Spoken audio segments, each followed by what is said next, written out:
நான் டிக்டாக்கை விட்டு உண்மையாகவே முழுமையாக வெளியில் போகிறேன். சரி, வணக்கம். நீங்கள் எல்லாம் எப்படி இருக்கிறீங்க? நல்லா இருப்பீங்கன்னு நினைக்கிறேன். நல்லா இருக்கணும். நான் இன்றைக்கு டிக்டாக்கை விட்டு உண்மையாகவே வெளியில் போகிறேன். இது தொடர்ந்து நான் சொல்லிக் கொண்டது தான். இன்னும் 10 நாளுக்குள்ள நான் டிக்டாக்ல இருந்து முழுமையாக வெளியில் போகிறேன். அதாவது இந்த காணொலிகள் இருக்கும், அக்கௌண்ட் இருக்கும். நான் இந்த ஒரு வீடியோவையும் அதுக்கு பிறகு அப்டேட் செய்ய மாட்டேன். இந்த மனைவியின் அக்கௌண்ட் இருக்கும். அவருக்கு சில வழியில் பின்னுக்கு இருந்து குரல்கள் ஏதாவது வேண்டாம் கொடுப்பேன். மற்றும்படி நான் டிக்டாக்கு வரப்போறது இல்லை. சரி, அப்புறம் பிற்காலத்தில் நீங்கள் என்ன சில விஷயங்களை தேடி பார்க்குறப்போ இந்த காணொலிகள் இருக்கும்னு நினைக்கிறேன். நான் இன்னும் ஒரு 10 நாளுக்குள்ள ஒரு குறைஞ்சது 20 காணொலிகளையாவது பதிவிடணும்னு நினைக்கிறேன். அந்த காணொலிகள் தமிழற்ற நலன் சார்ந்ததாக இருக்க போது, அறிவுபூர்வமானதாக இருக்க போது, உணர்வு பூர்வமான சிலருக்கு அது ஒரு வேதனையை கொடுக்கறதுக்காக வேதனையை கொடுக்கலாம். ஆனால் அறிவுபூர்வமாக அணுகணும்ன்றதான் இந்த விருப்பம். உணர்வு பூர்வமாக அணுகிறவர்கள் அணுகலாம், பிரச்சனை இல்லை. ஆனால் என்னை பொறுத்த வரைக்கும் அதை தெளிவாக சில கருத்துக்களை முன்வைக்கணும் என்று விரும்புகிறேன். என்னென்னா, நான் ஒரு அறிவுபூர்வமான விஷயத்தை நகர்த்தேக்கல, அல்லது நான் எழுவானுக்கு பிறகு பல விஷயங்களை சொல்லிக்கல எனக்கு பல தடைகள் இருந்தது. நாங்கள் எழுவான நிறுவனத்தை நடத்திக்கல, அதில் நாங்கள் கவனமாக வசனங்களை கையாளணும்ன்றது இருந்தது. ஆனால் உண்மையாகவே என்னை பொறுத்த வரைக்கும் இதை நான் இனிமேல் இந்த 20 காணொலியும் என் உள்ளுக்கு மனதுக்குள்ள இருக்கிற விஷயங்கள் எல்லாத்தையும் வெளிப்படையாக கதைக்கணும்னு நினைக்கிறேன். அது இந்த தொடர்ச்சியாக இனிமேல் வரப்போகிற காணொலிகள் இருக்கும். சரி, நான் பாகம் 1, 2 போட போகிறது கிடையாது. இந்த காணொலியிலேருந்து நீங்கள் பார்க்க போகிற காணொலிகள் எல்லாமே அது சம்மந்தப்பட்டு தான் இருக்கும். அதுக்கு பிறகு கடைசியாக நான் இந்த இதிலிருந்து வெளியில் போயிடுவேன். சரி, இப்போ நாங்கள் தமிழ் இனத்தை பற்றி தான் நாங்கள் கதைக்க வேண்டிய ஒரு தேவை இருக்கு. தமிழ் இனம் விடுதலை அடையணும் என்று சொன்னால் இந்த உலகத்தில் பயங்கர வேலைகளை செய்ய வேண்டிய நிலையில நாங்கள் இருக்கிறோம். பயங்கர வேண்டாம், அது கஷ்டமான, இம்பாசிபிள் இல்லை, பாசிபிளானது தான். ஆனால் நாங்கள் நிறைய வேலைகளை செய்யணும். சரி, அதுக்கு முன்னுக்கு அடிப்படையில் நாங்கள் சில விஷயத்தை தெரிஞ்சு வச்சிருக்கணும். நாங்கள் யாரால எங்களோட விடுதலை அழிக்கப்படுதுன்றதுலையோ தெளிவான பார்வை இருக்கணும். உண்மையாகவே எங்களோட விடுதலையை அழிக்கிறதுல முக்கியமான ஆட்கள் இந்த மேற்குலகம் தான். அவர்கள் தான் கடைசியாக எங்களோட விடுதலையை எங்களை கையகப்படுத்தினார்கள், எங்களை ஆண்டார்கள்.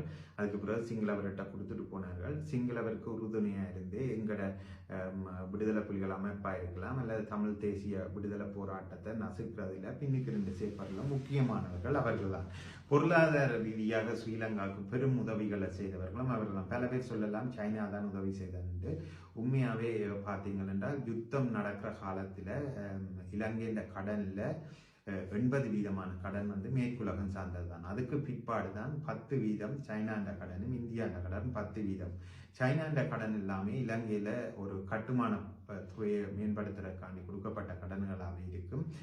மேற்குலகத்தின் கடனை பார்த்தீங்க என்றால் ஆயுதமும் போர்த்தளவாடங்களும் இலங்கைய ஒரு ஸ்திரத்தன்மையில வச்சிருக்கணும். தமிழீழ விடுதலை புலிகளோட நடந்த யுத்தத்துல இலங்கை அரசாங்கம் கிவ் அப் பண்ணிடக்கூடாதுன்றதுல கொடுக்கப்பட்ட காசுகளாக தான் பார்ப்பீங்க. 83ஆம் ஆண்டுக்கு பிறகு தான் இலங்கை ஒரு பெரிய கடனாளி நாடா மாற தொடங்கினது. அதுக்கு காரணம் தமிழற்ற பொருளாதாரத்தை மையப்படுத்திய இந்த 83ஆம் ஆண்டு கலவரம் கொழும்பு பகுதிகளில் தென்பகுதிகளில் தமிழர்களுக்கு எதிராக நிகழ்த்தப்பட்ட அண்டையிலிருந்து தமிழ் தொழிலதிபர்கள் அந்த மண்ணை விட்டு வெளிக்கிட தொடங்கினதிலிருந்து தான் இலங்கை அரசாங்கம் இந்த மேற்குலகத்திட்ட கடன்களை பெற்றுக்கொண்டது. இப்போ மேற்குலகத்தின் பின்னணி இதில் ஆயுதம் வித்ததொடக்கம் இலங்கைக்கு பயங்கரமான அவையின் இன்வால்மெண்ட் இருக்கு. நாங்கள் இந்தியாவை குறிப்பிட்டு சொன்னாலும் இந்தியா ஒரு ஜுஜுபின்னு சொல்லலாம். மேற்குலகம் தான் இது இந்த கேம் பிளேயர். அதுக்காண்டி இந்தியா எதிரின்னு சொல்லல. நான் பார்க்கறது இந்தியாவே ஆள்றது மேற்குலகம் ஏனென்றால் இன்றைக்கு இந்த மேற்குலகத்தின் பார்த்தீங்கன்னா பிரித்தானிய ஆங்கில மொழி தான் சர்வதேச மொழியா இருக்குது. இந்த ஆங்கிலம் தான் இந்தியா சுதந்திரம் பெற்ற பிறகு ஆங்கில மொழி தான் பல இடத்துல கதைக்கக்கூடிய மாதிரி கொண்டிருக்கு. சிங்களவரே தமிழர்களுக்கு எதிராக போராடி வென்றிருக்கலாம். ஆனால் சிங்கள பகுதிகளில் இன்றைக்கு ஆங்கிலத்தில் கதைக்கிற சிங்களவர்களை தான் பார்க்க முடியுது பெரிய பெரிய கேரியாலயங்கள் வழிய. அதே மாதிரி மேற்குலகத்தின் தான் டெமோக்ராட்டிக் சிஸ்டம் இருக்குது. இந்த டெமோக்ராட்டிக் சிஸ்டம் தங்கட நாடுகளில் அதை பர்ஃபெக்டாக வச்சிருக்கிறார்கள். எங்கட நாடுகளில் அது ஒரு ஊழல் நிறைஞ்ச ஒரு சிஸ்டமாகவே அதை பாவிக்கப்பட்டு கொண்டிருக்கு. எங்கட நாடு மட்டுமில்லை, ஈழ நாடுகள் அடுத்த அந்த மேற்குலகம் இல்லாத மற்ற நாடுகள் வழியே இது பரவலாக அந்த நாடுகளை பலவீனப்படுத்துறதுக்கே பாவித்து கொண்டிருக்கிறார்கள். அதே போல நீங்கள் பார்த்தீங்கன்னா இந்த எக்கனாமிக் சிஸ்டம் வந்து இந்த மேற்குலகத்தால் கொண்டுவரப்பட்ட எக்கனாமிக் சிஸ்டம் தான் இருக்கு. அது தங்களோட பொருளாதாரத்தை வளப்படுத்தி வளமாக ஸ்ட்ராங்காக வச்சிருக்கக்கூடிய மாதிரி தான் இந்த பொருளாதாரம் இருக்கு. இந்த ஃபேக்கான யுத்தங்களை நடத்தி அதனூடாக தங்களோட பொருளாதார ஜிடிபியை க்ரோத் பண்ற எல்லாரும் பல பேர் நினைக்கலாம் ஏன் போய் ஈரானுக்கு அடிக்கணும் ஆப்கானிஸ்தானுக்கு அடிக்கணும் என்று. உண்மையவே சொல்ல போனால் நீங்கள் ஆப்கானிஸ்தானுக்கு அடிச்சப்போ கேள்விப்பட்டிருப்பீங்க 3 ட்ரில்லியன் கிட்ட அமெரிக்கா இராணுவத்துக்கு வந்து செலவழிச்சிருக்கணும் என்று கணக்கு காட்டப்படும். நாங்கள் ஆப்கானிஸ்தானுக்கு செலவழிச்சோம். அதெல்லாம் ஒரு பெரிய ஒரு ஜிடிபி க்ரோத் பண்றதுக்காண்டி செய்யப்பட்ட சதி. அது எப்படி என்றால் அவ்வளவு காசும் நிறைய தனியார் நிறுவனங்களை இராணுவ நிறுவனங்களை உருவாக்கி அந்த நிறுவனங்களுக்கு இந்த பேமெண்ட்டை செய்கிற மாதிரி செய்து அந்த நிறுவனங்களை பொருளாதாரத்தில் ஒரு லாபம் அடைகிற மாதிரி காட்டி அந்த லாபத்தை அந்த நாடுகள் தங்களோட நாடுகளோட ஜிடிபி குரோத்துக்கு ஒரு பொய்யான பிம்பத்தை கிரியேட் பண்ணி காட்டுறது. அப்போ ஒரு பொய்யான பொருளாதாரம் தான் இந்த மேற்குலகத்தால் தொடர்ந்து செய்யப்பட்டு கொண்டே இருக்கு. அதே தான் ஒரு இது சார்ந்ததாக இருக்கலாம், ஒரு மெடிக்கல் சார்ந்ததாக இருக்கலாம், மருத்துவம் சார்ந்ததாக இருக்கலாம், போர் சார்ந்ததாக இருக்கலாம், அல்லது எண்ணெய் சார்ந்ததாக இருக்கலாம். எந்த எக்கனமிக்குமே இப்படியான ஒரு பிம்பத்தில் தான் இந்த வளர்ந்த நாடுகள் வந்து உருவாக்கி வச்சிருக்கு. இது எங்கட ஏழை நாடுகளை வந்து அடிமைப்படுத்துறதுக்காண்டி இந்த சிஸ்டத்தை வச்சிருக்கணும். அதுலேயுமே தமிழற்ற விடுதலையை இவர்கள் தொடர்ந்து புறக்கணிக்கிறார்கள் என்றால் தமிழர்கள் வந்து இந்த ஆசியாவை ஒரு ஆண்டம் முக்கியமான ஒரு இனம். அந்த இனம் வந்து ஒரு தனி நாடை பெற்றுக்கூடாதுன்றதுல வெள்ளக்காரர் தெளிவாக இருக்கிறார்கள். ஏனென்றால் தமிழர்கள் அறிவில் சிறந்தவர்கள், போரில் சிறந்தவர்கள். நீங்கள் உதாரணத்துக்கு பார்க்கலாம், தலைவர் ஒரு கொஞ்சம் போராளிகளோடையே இந்த உலக நாடுகள் எல்லாம் சண்டை பிடிச்சு எத்தனையோ வருஷக்கணக்காக சண்டை பிடிச்சே வெல்ல வேண்டிய நிலையில வச்சிருந்தார் என்றால் தமிழற்ற ஒரு சிறப்பான ஒரு ஆளுமைன்றதுல மாற்று கருத்து இல்லை. ஏனென்றால் தமிழர்கள் வந்து ஒரு போர்க்குணம் கொண்ட இனம்தான். எல்லாத்துலேயும் அறிவில்லையும் சரி எல்லாத்துலேயும் இருந்திருக்காரு. இது வந்து சேர சோழ பாண்டியன் எங்களோட தமிழற்ற வரலாற்றில் இது எப்பவுமே நடந்து கொண்டு வர்ற ஒரு விஷயம். அப்போ இதை தமிழர்கள் வந்து விடுதலையை பெற்றக்கூடாதுன்றதுல இந்த மேற்குலகம் அச்சத்தின் காரணமாகவே எங்களை புறக்கணித்து எங்களை விடுதலை அடையாமல் எங்களை அழித்து கொண்டிருக்கிறார்கள். அதில் இன்னும் பார்க்க போனால் நாங்கள் ஒரு ஆசியாவில் தனி நாடு கிடைக்கும் என்றால் இந்த இந்து சமுத்திரம் வந்து தமிழர்கிட்ட கட்டுப்பாட்டுக்களை வரும். தங்களுக்கு அது பெரிய பாதகமாக இருக்கும். அதே போல தாங்கள் அறம் சார்ந்து இந்த போய் இந்த நாடுகளில் போர் செய்தால் தமிழர்கள் எதிர்த்து நாளைக்கு தங்களையும் அடிப்பார்கள் என்றதை புரிந்துதான் இந்த மேற்குலகம் வந்து தமிழர்களை அடிமையாக்க தொடர்ந்து முன்வைக்கிறார்கள். இதில் இந்தியா எல்லாம் ஒரு ஜுஜிபி என்றே சொல்லலாம். என்ன பொறுத்தவரை இந்தியாவை ஆள்றதும் மேற்குலகமாகவே பார்க்குறது. சரி, அவையின் அடிமைகள் தான் இந்தியாவை ஆள்றது. இது இப்படி இருக்கட்டும், ரைட். இதுக்கு நாங்கள் தமிழர்களுக்கு மேலே இப்போ ஒரு கட்டம் வைக்கப்படுது. நாங்கள் இனிமேல் ஒரு ஒன்றை வெல்ல முடியாது, யுத்தம் நடத்த முடியாது என்ற ஒரு நாங்கள் இனிமேல் யுத்தமே செய்யணும். உண்மையாகவே தமிழர்களுக்கு 2 விதமான கட்டமைப்பு ஸ்ட்ராங்காக தேவை. அதில் முதலாவது பொருளாதாரம். ஏனென்றால் நாங்கள் பொருளாதாரத்தில் பலமாயிருக்கல நிறைய விஷயங்களை எங்களுக்கு உருவாக்க முடியும். இப்போ நாங்கள் தாயத்தில் போர் நடந்த காலத்தில் அந்த செய்தியை கொண்டு போய் சேர்க்கறதுக்கு எங்களுக்கு சர்வதேச தரம் வாய்ந்த எந்த ஊடகமே இருக்கல. நாங்கள் தமிழ் ஊடகங்களை நடத்தி குண்டு சட்டிக்குள்ள குதிரையோடி எங்கட மக்களுக்கு மட்டும்தான் அந்த செய்தியை போச்சுருந்துச்சு, உலகத்தரத்துக்கு போச்சல். நாங்கள் பிபிசி எங்கட செய்தியை காட்டணும் என்று பல போராட்டங்களை செய்திருந்தோம். அதில் அவர்கள் 5 மினிட்ஸ் மட்டும் 5 நிமிஷங்கள் மட்டும்தான் எங்கட செய்தியை காட்டி போட்டு மறைத்தார்கள். உலகமே எங்கட அழிவை மறைச்சதுன்றதுதான் உண்மை.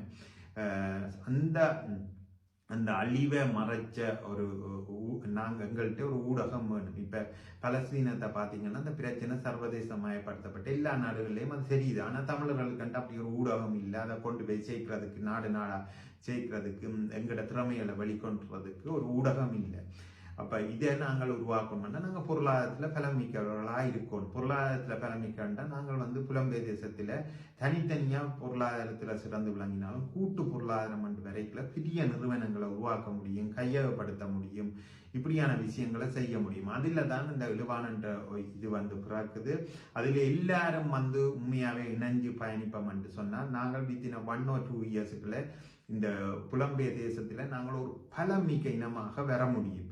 அதுக்கு உண்மையாகவே நாங்கள் எல்லா தமிழர்களும் இதை புரிஞ்சு ஒருமையாகி இந்த இழுவானுக்குள்ள வரணும் என்று அன்போட கேட்டுக்கொள்கிறோம். ரைட், இது ஒரு பக்கம் இருக்கு. அடுத்தது இராணுவ பலம். இராணுவ பலம் தமிழர்களுக்கு கட்டாயம் தேவையானது. இராணுவம் இல்லாமல் இந்த நாடு விடுதலை அடைஞ்சதும் இல்லை, அடைய போறதும் இல்லை. அப்ப இராணுவத்தை நாங்கள் உருவாக்கணும்னா அந்த காலத்துல இளைஞர்கள் எல்லாம் ஆயுதம் ஏந்தோணும் அன்றைக்குல இந்தியா கூப்பிட்டு ட்ரைனிங்கை கொடுத்து ஊருக்கு அனுப்பிச்சு என்னென்னா தங்களோட தேவைக்காண்டித்தான் அதை செய்தார்கள். ஆயுதத்தையும் கொடுத்தார்கள், பயிற்சியை கொடுத்தார்கள், போராளிகளை ஈஸியாகவே தயார்படுத்த. இப்பத்த காலநிலையில எங்களுக்கு எந்த நாடுமே செய்ய போறதில்லை. அப்ப நாங்கள் இதை ஒரு ஒரு ஒரு பயங்கர ஒரு கஷ்டமான வேலை. ஆனா இது கட்டமைக்க வேண்டிய தேவை தமிழர்களுக்கு இருந்தே இருக்கிறது. இதை பல பேர் இப்போ ஒரு கருத்தியலை உருவாக்கினோம். ஏனென்றால் சிங்களவர்களை பொறுத்தவரைக்கும், மேற்குலகத்தை பொறுத்தவரைக்கும் தமிழர்கள் இனிமேல் ஒரு போராட்டம் செய்யக்கூடாதுன்றதுல தெளிவாக இருக்கிறார்கள். அதால தான் எங்கட அப்பப்ப தலைவர் வாரார் என்று சொல்லினோம், அங்கே ஒரு அமைப்பு உருவாகுது, இங்கே அமைப்பு உருவாகுது என்று பேய் காட்டி தமிழர்களை தொடர்ந்து அழித்து கொண்டே இருக்கிறாங்க. சைக்காலஜிக்கலா எங்களுக்கு மேலே ஒரு பெரிய ஒரு சங்கிலியை போட்டு எங்களை கட்டி எங்களை அடக்கி வச்சிருக்கணும்ன்றதுதான் உண்மை. இப்போ இதுகளையெல்லாம் நாங்கள் உடைச்செறிஞ்சு ஒரு பெரிய நிலைக்கு வளரணும் என்று சொன்னால் தமிழர்களுக்கு ஆயுத பலம் கட்டாயம் முக்கியமான, ஆயுதப்படையும் முக்கியம். சரி, தமிழீழத்தில் இந்த ஆயுதப்படையால இதுவும் செய்யலும் உண்மையாவே தமிழீழம் தவிர மட்டும் போர் செய்து இனிமேல் நாங்கள் விடுதலை அடைய முடியாது. தமிழகத்தையும் சேர்த்து தான் இந்த விடுதலை உணர்வை உருவாக்கி அதனூடாக பட கட்டமைப்பை செய்துதான் இந்த எதிரிகளை அழிக்கணும். ஏனென்றால் இந்தியான்ற ஒரு பெரிய நாட்டை ஈழத்தமிழர்கள் எதிர்க்கிற அளவுக்கு எங்களுக்கு ஆள் பலம் கத்தாது. என்ற எதிரி சிங்களவர் மட்டும் இல்லை, இந்த மேற்குலகம் இந்தியாவும் சேர்ந்ததுதான். அப்ப நாங்கள் ஒரு அறிவுபூர்வமாக தமிழகத்தை இணைத்து ஒரு பெரிய ஒரு படையை கட்டியமைக்க வேண்டிய தேவை இருக்குது. அதை செய்தே ஆக வேணும். சரியா? அதே மாதிரி தான் பொருளாதாரத்துல நாங்க பெரும் நிறுவனங்களை உருவாக்கி பொருளாதார ரீதியாகவும் இந்த உலகத்தை நாங்கள் பெரிய ஒரு ஸ்ட்ராங்கான இடத்துக்கு கொண்டு வர வேண்டிய தேவை இருக்கு. அது நாங்கள் ஐரோப்பா முழுவதும் தான் செய்யணும் இல்லை, ஆப்பிரிக்கா நாடுகள், ஆசிய நாடுகள், இப்படி பல நாடுகள்ல பெரும் நிறுவனங்களை தமிழர்கள் சேர்ந்து உருவாக்க முடியும். நாங்கள் 20 லட்சம் பேர் புலம்பெயர் தேசத்துல இருக்கிறோம், 15 லட்சம் பேர் தமிழ் பெற்றோடு இருக்கிறோம்.